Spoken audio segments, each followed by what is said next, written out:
আসসালামু আলাইকুম। আমি খবর পড়তেছি রেডিও গোরস্থান থেকে। একমাত্র শিক্ষিত বাপের একমাত্র মূর্খ সন্তান আমি।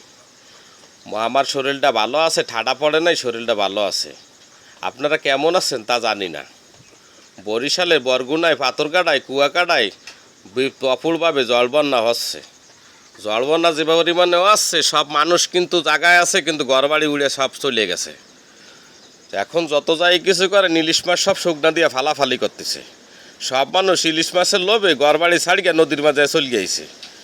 ওই সুপারি গাছ তলায় পাওয়া গেছে 4টা ইলিশ মাছ। ইলিশ মাছে বাচ্চা ফুটাইতে আসকে ইলিশ মাছে চলগে গেছে গা, ধরা পড়িয়ে গেছে মানুষের হাতে। এখন তোমার যত যাই কিছু হয়, এই যে জলবন্যা যত যাই কিছু দেখতেছেন, এই সমস্ত জলবন্যা হচ্ছে মনে করেন আংশিকতা।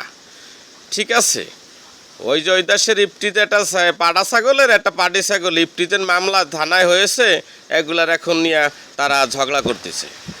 ওই দেশের যে ব্যাঙ্গে লাতিয়ে 2টা ওই যে ওই গরু মারা গেছে। ব্যাঙ্গে লাতিয়ে যে গরুটা মারা গেছে, গরুটা ছিল হলো গাই গরু। আবাল গরু যে ছিল, ওই আবাল গরুতে আবার ব্যাঙ্গের দ্বারে গেছিল যে তুই আমার বাচ্চারে মারছিস কেন। এই আবাল গরু আড়গে গরু কইতাছে যে বেশি মারামারি করলে ব্যাঙ্গে আবার লাথি থাপড় দিয়ে কেন গালগোল ফাটাই ফেলায়। শুনছেন খবর। এখন খবর আর কি বলবো, আকাশবাণী কলকাতার থেকে, রেডিও গোরস্থান থেকে বাসের আগত খবর পড়ছি। এবেলা শুনবেন শিরোনাম। আমাদের পুকুরের মাছে বাচ্চা দিতে যাইয়া এই বুড়া মাছে ছোটো মাছ বা মাছটারে মাইরে ফেলাইছে। এখন এই মাছের বাচ্চা নিয়ে বড় টেনশনে আছে। এইগুলা কে কোন জায়গা দেবে তা তো চিন্তা করিয়া পাচ্ছে না। কোন পুকুরে দেবে, কোন পুকুরে বড় হবে তা বলতে পারতেছে না।